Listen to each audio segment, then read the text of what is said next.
Thank you all for braving the rain, although it hasn't just stopped you guys tonight. But no, I really appreciate you coming here, and so thank you for making the time.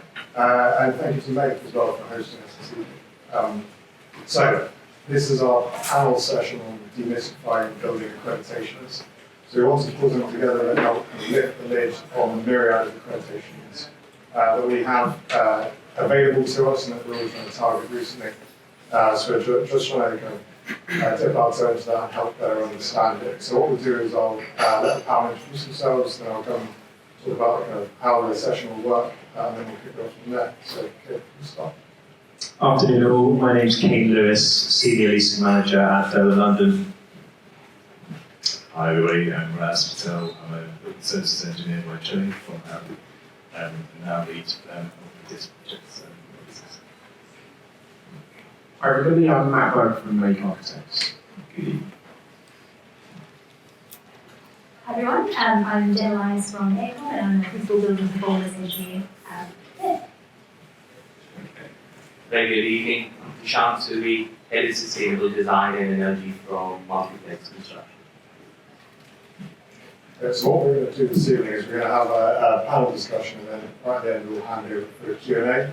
We're going to break that down into kind of 3 sections, hopefully help that discussion help us understand as well. So we're going to talk about what accreditations there are, what kind of benefits they're trying to target, and then we'll move on to what certification methods they use within those accreditations and which work best, which don't work quite so well.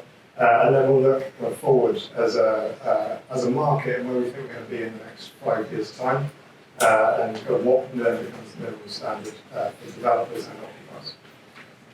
So as I say, we'll go through those topics and we'll hand over for Q&A towards the end. So we'll start in terms of what the available accreditations are and what benefits they're to deliver, and then we'll kick off Jen. So we've got as a next gen 4 kind of key topic areas. So the human experience, carbon, the digital environment, and then the inclusive environment as well. So there's quite a wide range there. But are there any of those work streams as a next gen that you feel the accreditations suit, and what kind of benefits are those accreditations looking to deliver? Yeah, absolutely. And I think the really hot button issues at the moment are exactly as you said. From a human experience perspective, obviously we've got well and bigger.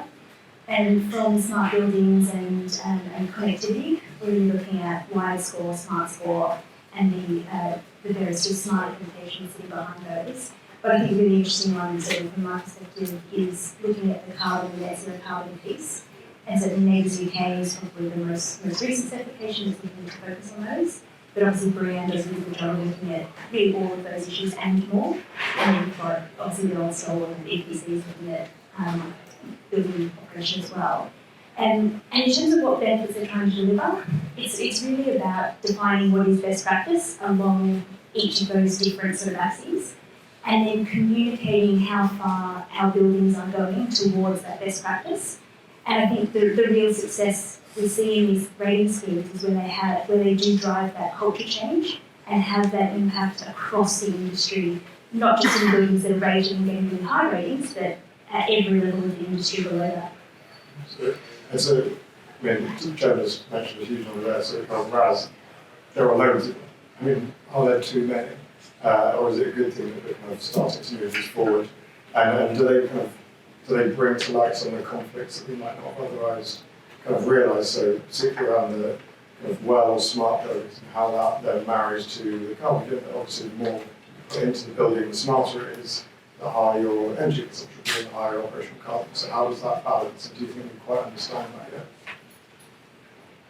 I think we've got some way to go, and I might kind of say as a multi-disc engineer, kind of get in there with the thing about breaking down silos. I think we sort of see that quite a lot across, like we do in engineering, but across the kind of accreditations. There's a real danger of going too deep, too quickly, too far, without those kind of cross-links, considerations, which are actually kind of really, really important. And you see that.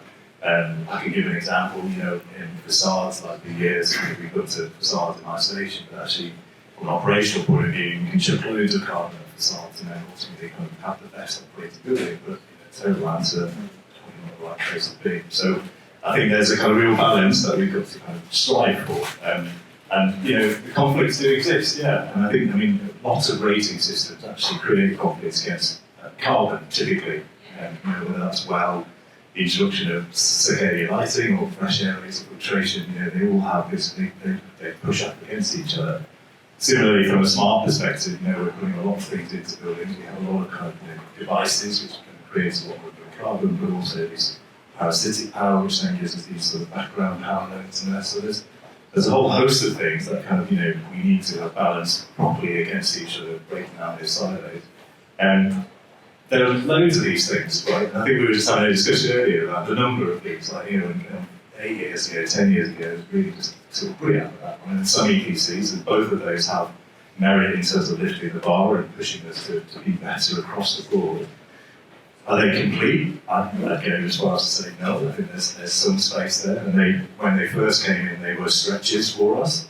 But at this moment in time, you have some really big issues that those things don't really acknowledge, right? Think about kind of carbon, for one. If you take it beyond the red line boundary of buildings, we've got things like socio-impact of the projects we do, whether that's in public realm, thermal comfort considered there, or socio-economic value, like delivering social value. There's lots of different areas, I think, that these things are kind of missing currently, or up to the design for us to kind of make sure that we do a holistic design. But ultimately, they're not a proxy, in my view, for good design. I think they are kind of a baseline for it. Yes. So taking some of those points on that, I mean, we were used to BREEAM, and we understood it. Would there not be more benefits of evolving that as an accreditation? Because that is a holistic accreditation, is there no benefits of allowing that to develop? Or do you think it's good that we've got this kind of innovation and new benefits that are kind of trying to push that best practice forward, as John was saying? Yeah, I mean, I think that's a good question. I think we've got pretty comfortable with BREEAM, haven't we? I think the way we think about that as designers is, that's looking at the physical attributes of the building and quite often, going through and ticking what it is we're achieving. I would expect BREEAM to expand and sort of catch up to a certain extent with where we want to move things, which is a lot more about looking at data and making improvements in actual in-use performance. We obviously spend a lot of time looking at embodied carbon through materials, where materials come from, how they're manufactured, but less time historically looking at how the building performance goes, a decade through its use. And I think that's, for me personally, that's where I get quite excited about neighbours. I'm much more excited about neighbours than about BREEAM. Because I love the idea of being able to look at a building year on year and see tangible improvements that have been made because we're getting to grips with the data. And I think if there's a way of sort of wrapping that post-occupancy data draw back into BREEAM in the future, I think that'd be super valuable. Yeah, absolutely. And because I think that's a really important point as well. Like, neighbours is a great example of how that we understand what the benefit is and we know that will be delivered. But Tusha, you come from a contracting background. Do you think the other accreditations, the kind of more checklist-based ones, are actually delivering the benefits that we think they're delivering at a design stage, or do you think that we do kind of lose that along the way? I think, as Matt said, in the last 5 years, what's empowered us all is the data. And the data has been incredible. I think there's no secret that the BREEAMs, the LEEDs, etc., being very checklist-driven certifications where the line is drawn at the final certs. We don't have renewals, there's no re-certification, there's no demonstration in real time.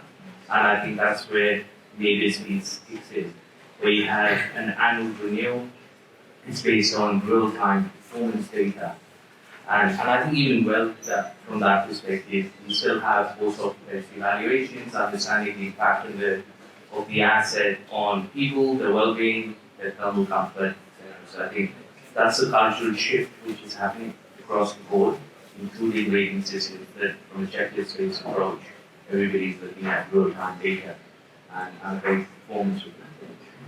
And then, Peyton, you've seen that between, as you sit across the company camps in terms of understanding what the developer-driven end spectrum is and what the occupier in the spectrum. So do you think they differ in terms of one preferring the checklist, or do the developer prefer the checklist-based approach versus a kind of occupier wanting to see that data in real time?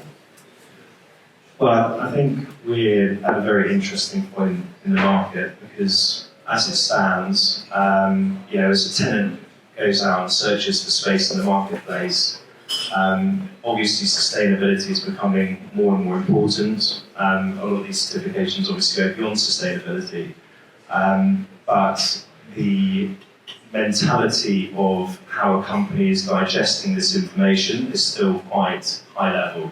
It's very much sort of a tick box that BREEAM, EPCs are a must-have, but getting to grips with what these certifications actually offer them is still, I think, it's not the focus of the conversation to start with.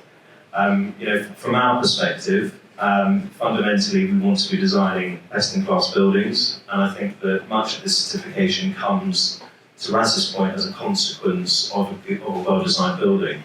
And obviously when we're briefing our design teams, we're wanting to make sure that a number of these are ticked off, but we're not being led by that, we're being led by what we feel is a really great building. As far as occupiers are concerned, what is key from a cultural perspective is flexibility of their space, autonomy within their space, and that's very much a cultural shift, to your point, Tuhan,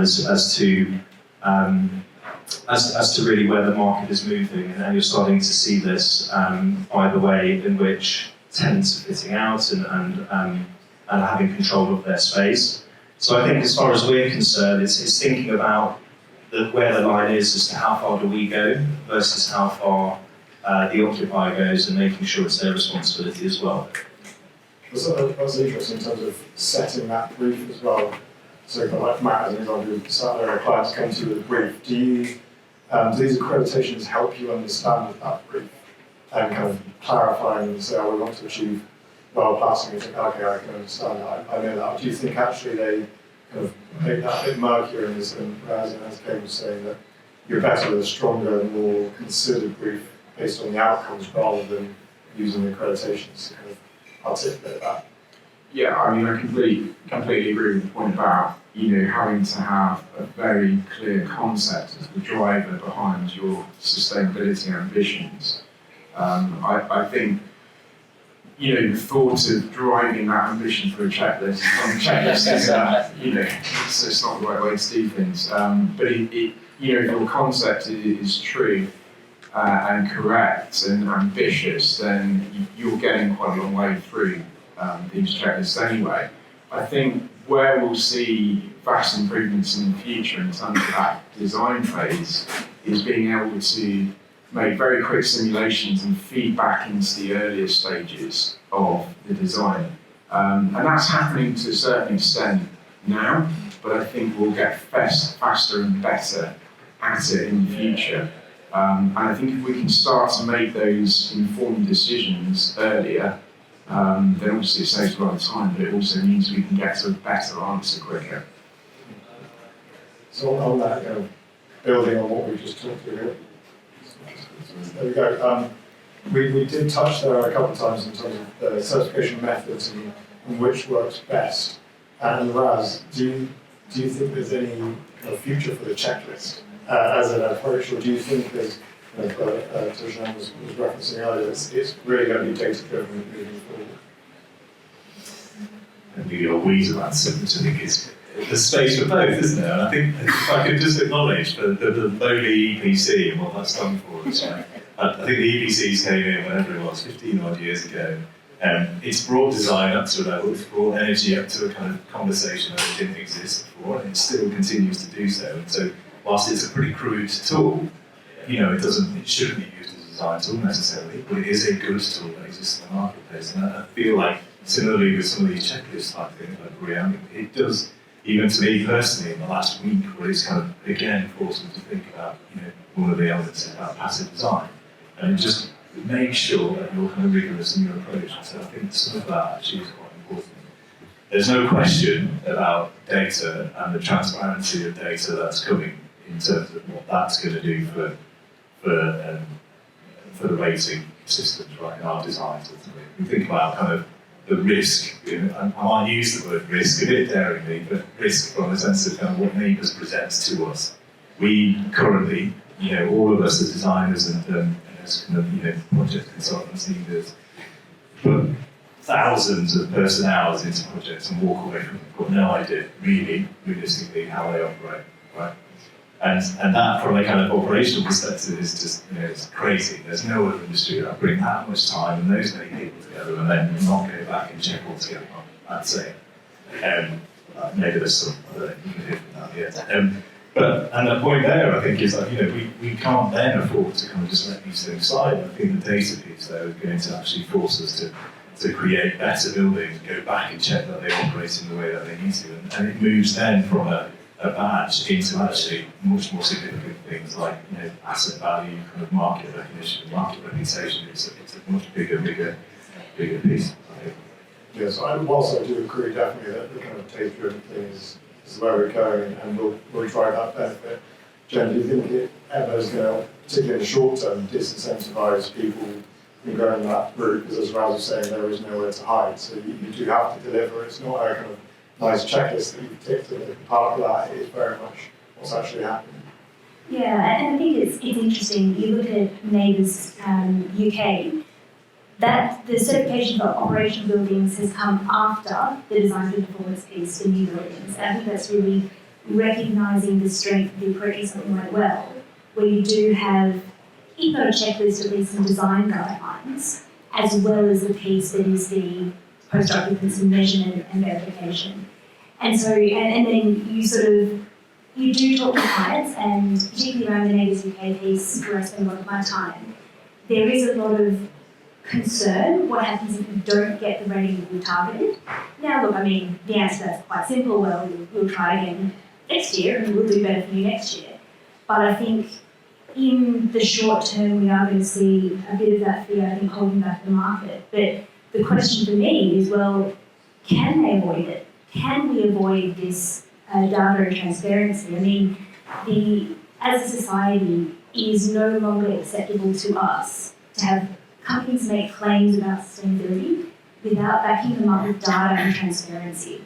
And so I think, as a building owner, the world that we're in at the moment, where you get a brand certificate at completion and then you walk away, I think that world's rapidly disappearing.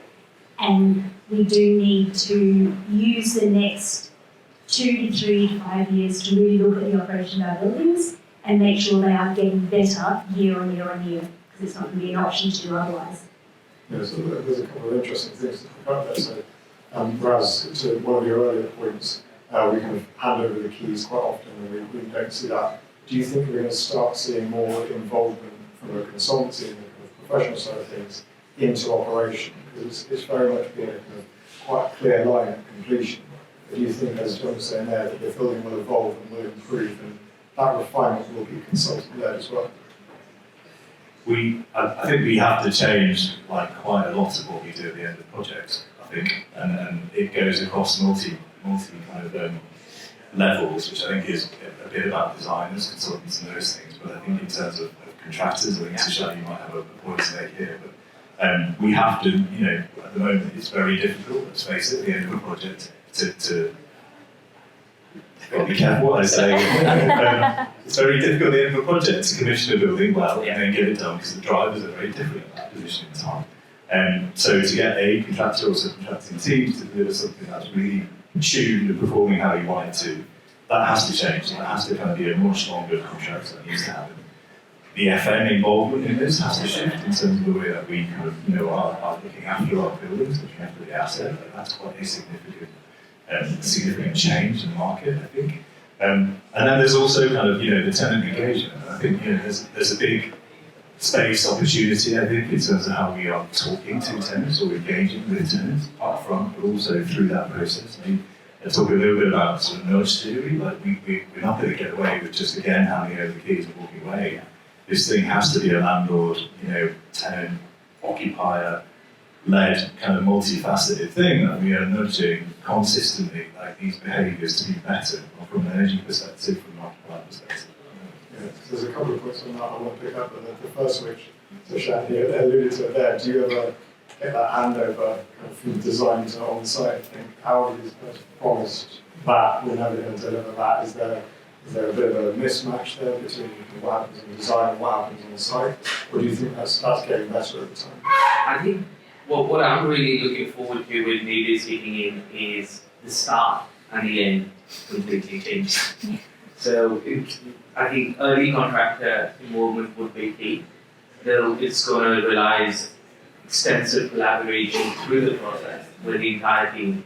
The consultants, the occupants, if tenants are there, the tenants, the occupiers, subcontractors, specialists. Everybody needs to be working together since stage 3 till pretty much 12 to 18 months post handover, rather than going on a stage-wise line and transferring the responsibilities through the process. Happens often. And to Raz's point around the nudge theory, we've Ken James alluded to as well. All the hard work goes in design stage. Okay, you're the one that bridges this. So how do we make sure that all that hard work, particularly around neighbours, and particularly around things that kind of get captured in use, continue on? Like, is it something that do we just wait for the market to drive that, or is it something that we actually have to kind of document, be that in green leases or something similar, to enforce the behaviours of these tenants and make sure that we deliver the design we intend to? Yeah, I think we as a business, by the nature of the way that we're set up, we're long-term holders. Our ultimate aim is to look after our clients in our buildings, and with that, the sort of partnership approach has always been, a big part of what we do. And on the data side of things, to date, we still feedback to our occupiers about their energy use and have competitions around bringing their energy use down to try and encourage obviously better use of their space, same with recycling, things like that. But culturally, it is still a challenge to engage with occupiers to the level that we're all talking about. We are, as an industry, in the detail and are very keen to be working on this, but when it comes to engaging with occupiers who, quite frankly, real estate is not their number one focus, it's a learning process that we're going to have to take them on, and we're going to have to educate both in taking office space and then working with them on an ongoing basis. So the ultimate aim is exactly as we've all described, is to have that partnership approach, share data, share our data, ask for their data in return, and see if we can try and bring these spaces into being more efficient and really in line with much of the certification that we're talking about at the moment. Do you think there's an issue there in terms of, sorry, to go, James, I'll jump in there and I'll ask the next question. Sorry to jump in there. But I think, picking up the points from Matt and from Raz earlier, we've seen a huge culture change in the way that we design buildings, driven by EPC, driven by myriad. And I think what I'm really excited about is that this is just another facet of that culture change that's going to come through operation, both as designers and as tenants and occupiers. Yeah, and sorry, just the other point I just wanted to make is that as far as the industry is concerned, it's not just us who our business model is focused on, keeping buildings long term. For those that are of the mind where they design, they build, they sell, it is also starting to feed into the investment market. So, everyone is going to have to be accountable, not just with the initial certifications around construction, but on an ongoing basis with the operational ones that we're going to see coming through over the next few years. One of the points you mentioned there around kind of it not being on the minds of occupiers, do you think that goes back to articulating the benefits that these are trying to achieve? And so actually they're not strongly enough articulated in terms of what they're looking to achieve, and therefore we can't fully align them to an occupier's requirements. I think the market just doesn't understand generally the detail required to actually benefit from these certifications, to the fullest extent. BREEAM is a good example that it's, as I said earlier, it's a must-have when we're taking a building to market, when a new build to market. But the benefits for an occupier goes further in the way in which it can guide them through the design of their space to encourage, to be in line with that certification. But I don't think that that is always the case in the way in which they're being advised. So, it goes beyond what the occupier wants. It's actually the market understanding what these are all trying to do in order to move the industry forward in the right direction. So we all have a responsibility now to make sure that the market understands, and that understanding comes through the data piece. And that's why now, with neighbours coming through, there's a real opportunity to educate the market so that when we are marketing buildings, we can start that conversation from the very beginning and encourage that working relationship.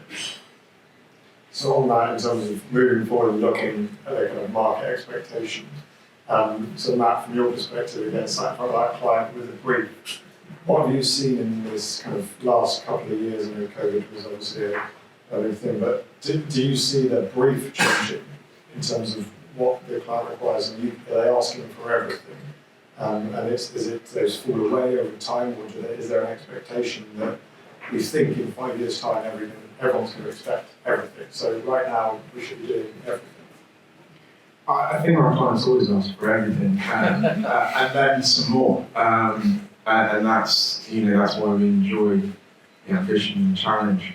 I think what we've been through in terms of pandemic, obviously, that coupled with climate change, we are in that code red situation as far as climate change is concerned.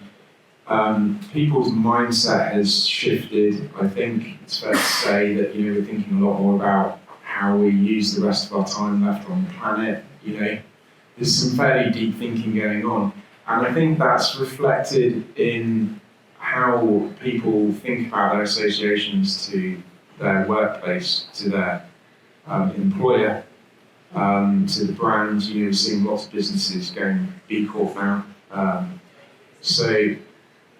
I think with that sort of level of consideration and knitting together, then the ambition, I think, becomes, and we're seeing this through quite a lot, is the focus on people, certainly in terms of workplace.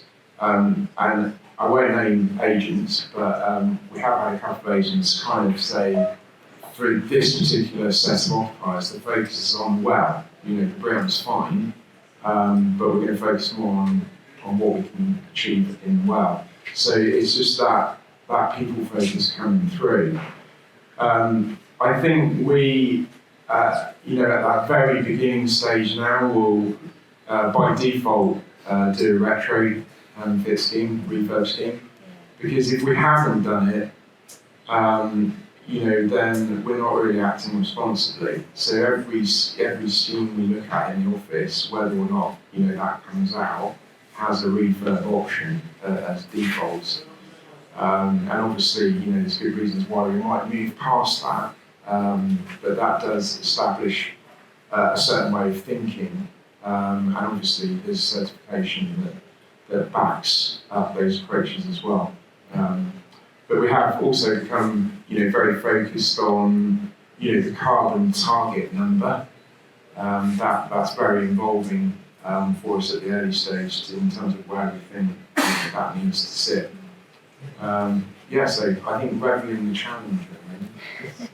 That's actually really interesting, because I think over what I've seen over time, a lot of these accreditations, because you can't boil them down to one thing, it kind of, I don't know if that acts as a disservice to them, but that carbon piece, having a single metric that's really clearly defined, completely consistent, gives something for everyone to aim for. And do you think that is a benefit, or do you think that's a hindrance? I think it's a benefit, but it shouldn't be the be all and end all. Every project is different and has a different set of environmental considerations. I think certainly when you're looking at occupiers' businesses as well, they have to look much wider beyond the space and the place. I think it only becomes a hindrance when you've set a target that's completely unachievable, and you're not going to get there, and everyone's demoralised on the team. So you've got to apply some intelligence to it, so that you've got something to strive for that we hope is achievable, and not just a kind of target that you never get to. Now we know you're saying hi to the sort of that. Right, yeah, good. It's an adequate thing. There's no point creating or spending carbon creating places that nobody wants to be. Sorry. Just also to add that I know we are talking about accreditations, but again, it's not the be all and end all. It's about, it's about working with the people. It's the people-centric approach and how, that relationship is built up, and that the occupiers that you're communicating with are wanting to encourage all of what we're talking about in a proactive way. This just enables you to set sort of credentials around that conversation. So do you think on that basis then in 5 years' time actually some of these might fall away as it just becomes a kind of business as usual rather than something that's pushing us forward? It's hard to say whether they're going to stay or go. I think that they all have different places in the marketplace. Wired Score, we haven't talked about much, but is a very useful tool for me when we're having to explain to an occupier what's in the building, how are you going to be set up from a connectivity perspective, what's your risk. You can hand over that certification and it's very clear as to how they can operate within that space, and it gives them that comfort. That's quite a different story to what Briam, an EPC is doing in that process. So, over the next 5 years, I think the one thing we'd be sure about is that, the operational side, the data piece is really going to ramp up. And I think that accountability piece is really where the focus is going to be. Yeah, I think for me, when we look at that question, what are the market expectations in the next 5 years, what's the minimum requirement? What I'm really looking forward to is that conversation changing exactly as we said, that at the moment I think we're trying to throw badges at buildings and we want this many badges and there's a badge for this, so we've got to get the highest badge and the badge. What I'm looking forward to is more nuance in that conversation. Going back to the occupier, what does the occupier want? What do they prioritise? Using the transparency that we're getting from these rating schemes to really match a space against the requirements of that occupier and what that organisation prioritises, both as part of their brand and their message to their staff. So what I'm really looking forward to is a little bit more nuance, and that we're not necessarily going for the best of everything, but going for the best in one area because that's really important, but we're just not losing sight of everything else. Yeah, and just to add to that, absolutely, making it count and being, it's the accountability point that you make again. But I think from my perspective on the leasing side, it's about humanising what all of this means. Featherstone Building's a great example, very involved when it comes to Smart Score, but the way in which we're presenting it to the market is around that intelligent building piece, explaining what that means and explaining what that opportunity is, so they can get excited about the fact that they can have that autonomy within their space and control the way in which they can actually make a benefit to using it and bettering their business. And do you think that in that accreditation, the bandings you have, the different levels, do you think that takes away from that nuance as a discussion? Because it then always boils down to, is it very good or outstanding? Is it 4.5 or 5 star? Is that kind of, actually we should be looking to maximise that rather than just aiming for one thing, just scraping over the top and then or taking a deep breath? I mean, I think it's really interesting. I see the banding and the grading as being really useful and really valuable. Because it's one thing to say we want the best of everything, but it's actually a more useful thing to say we are the best in occupant well-being. We've got platinum, well, Shell and Core rating, but we also have 5-star neighbours. We also have well score, wide score, gold. We haven't lost sight of all the other things, but we do have a focus and we do have a brand in this building. And so that's where I think there's a lot of value in having this level of nuance in behind that. I think we as agents, as consultants, as architects, need to do a better job of informing our clients and our occupiers that just because you're not the best doesn't mean that you're the worst. There are levels below that. Yeah, I think we're at the stage of the conversation now where it's platinum, it's 6 stars, I want the top of everything. I don't know what that means, but I want it. I think, yeah. Before I come to my final questions, any final remarks you'd like to share? I definitely agree that at the moment it's very much that mentality, and that feeds into the market actually. But the interesting thing and the sort of world we're in now is that the best in class space is the space that's doing better best from a lettability perspective. But that goes beyond accreditation, that goes to design and everything else that goes with a good building. But as a final remark from me, I think we're in a really exciting moment within the market, within the real estate industry, in that we are all being challenged. We're having to make big decisions, and bringing the occupier, the final user, with us on that journey is the challenge ahead, and a really exciting thing for us all. Just as a closing remark, I would encourage people to have a look at the Australian office market as well, because there's some really interesting data there now. I think, Jen might correct me, but we're kind of 13 years down the track, looking at those leading office buildings and their incremental improvements each year is quite phenomenal. And I think what that drives home to me as a designer is thinking more about building efficiency over the longer term, rather than getting a design done and delivering it and then moving on to something else. Thank you. So, final question, I'm going to say in 5 years' time, what is the leading accreditation? What is that market leader? I just want a kind of one word, a few word answers. I'll start with you, Tisha.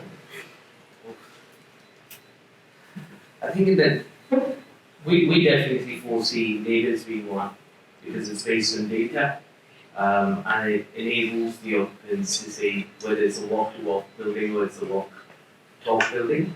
And secondly, I think, again, as the IFU things kicks in, it's all going to be about data and performance in real time. So fundamentally, it would not be the checklist that dictates the design. It will be actually a high-quality, people-centric design.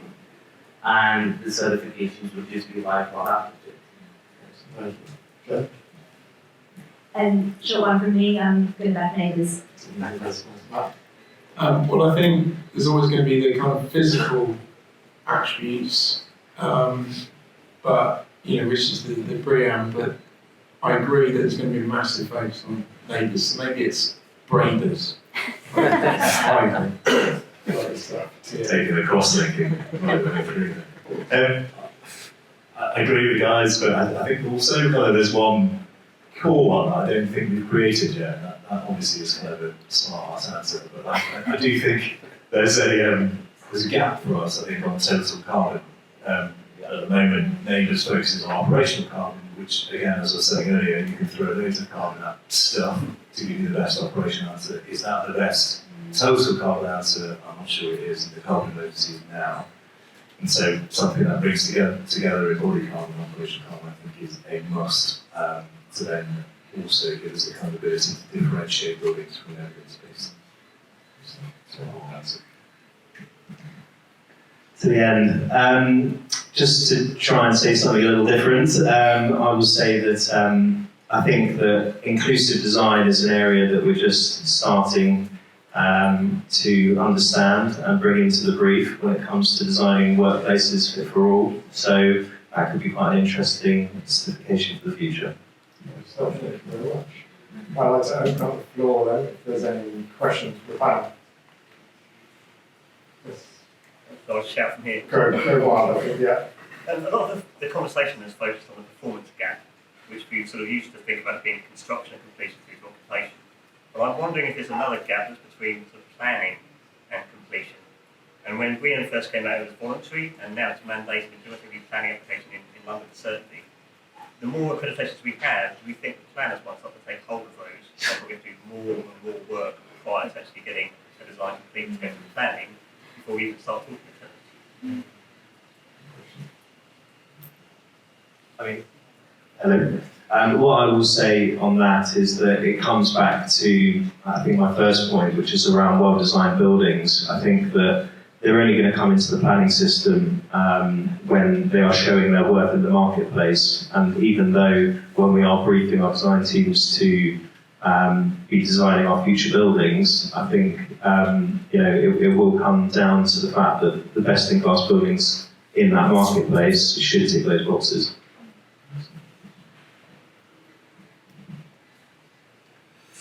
I was just going to add a point, Roy. I think in terms of like, we're seeing that starting to emerge, but I don't think I've seen loads of that yet. In terms of kind of the scrutiny from front end to back end, it's only of late in a few kind of councils like Calvin particularly who kind of said, you need to come back and tell us, you told us this, in this case, Rayty Charlotte Street, which is up here, we started out 15 years ago.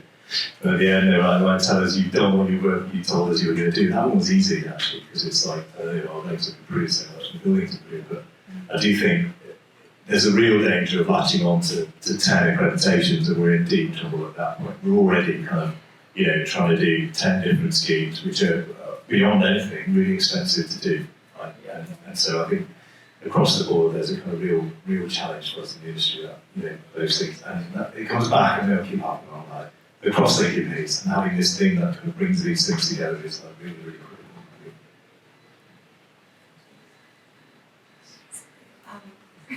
I know that a lot of landlords are starting to be interested in having some of these or more than they already have, but I know that they're also interested in a lot of these things do cost a lot of money, and so how do we quantify the value of it how do they get that money back, basically? Yeah, so I'll start with that. There's a huge wealth of evidence from the Australian perspective just around the value drivers of neighbours and how that's played out in market. So there is numbers that you can start to sort of put to that, and I know there's been a similar exercise done for Green Star as well in Australia. I'm sure there's been similar things done in the UK for Graham. So I think it's about looking at what is the outcome of the building in terms of value, in terms of rent. But then there's other aspects of that I don't think are as well quantified, and that's where I think you start getting into hot water with looking at schemes. But I mean, it ultimately comes back to what's that holistic design picture, and avoiding a scenario where just grabbing at points for the sake of points, what's going to actually add value to that building in ways that are not a badge. Just to add from the landlord side, I think that we need to make decisions around what we choose and what we don't choose to include when we are designing and building a scheme. And we, to Jen's earlier point, we may want to focus on certain areas, get them really right. I mean, Well's a good example actually, which is quite an expensive certification. And it's not always appropriate to use Well, but we make sure that our buildings are well enabled so that the tenant can come in and follow suit so that they are providing the right working environment for their staff. So it comes down to that balance at the end of the day. So by having so many accreditations at the moment, do you think there's possibility that in the future buildings may become obsolete when you're trying to re-let them because they don't have the correct accreditations, meaning that they then have to invest more in the buildings, put extra facilities into the buildings, which then might mean increasing sort of the carbon they're putting into that building as well? Do you think there's any way around that? Yeah, it's an interesting question. I think we've also got to remember that what we're talking about here are some of the largest office buildings in the marketplace versus small, and you've got to provide what's appropriate for the scale of building. EPC is obviously a legal requirement, and there's more and more pressure on developers to be hitting certain levels as time is obviously going on, and that as a I think it was mentioned earlier that. The consequence of that is that buildings are being built and designed better, and we're having to think harder around what are we doing beyond just those tick box exercise of getting an EPCB, for example. So it's very much case by case, but I think that as far as your obsolete question is concerned, it's going to be dependent on scale.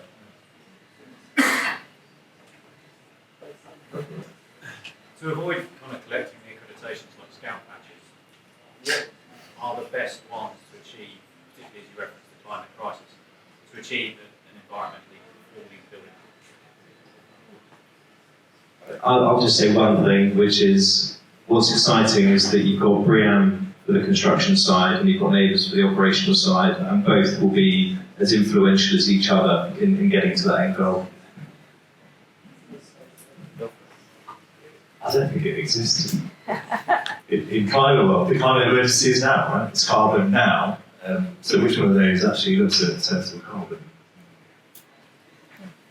I think on that front, all buildings need to be designed with a whole life cycle in mind at stage 2, and that should be dictated from a carbon perspective. And LETI and their targets are a very good reference point for it. I'll just add to that, from a design perspective, a lot of work we're doing now to fulfil our environmental ambitions is looking at circular economy. So that will be sitting down with our clients, especially those that have a portfolio of buildings, and understanding which buildings might be coming up for demolition, so that we can leverage the material assets in those buildings for new developments. And we're also spending a lot of time really getting to grips with understanding how our buildings can be taken apart, and when they are taken apart, where those bits go, and you know, whether they have a second life. You know, there's lots of interesting threads to that, which aren't necessarily covered by a certification separately, but there are overlapping themes in the certifications that we do have to touch on this. Any more? Yeah, love it. Thank you. Right, well, thanks again for hosting. They've got some drinks for us, so please do join us for those. And before we go, just a thank you for the panel. So thank you.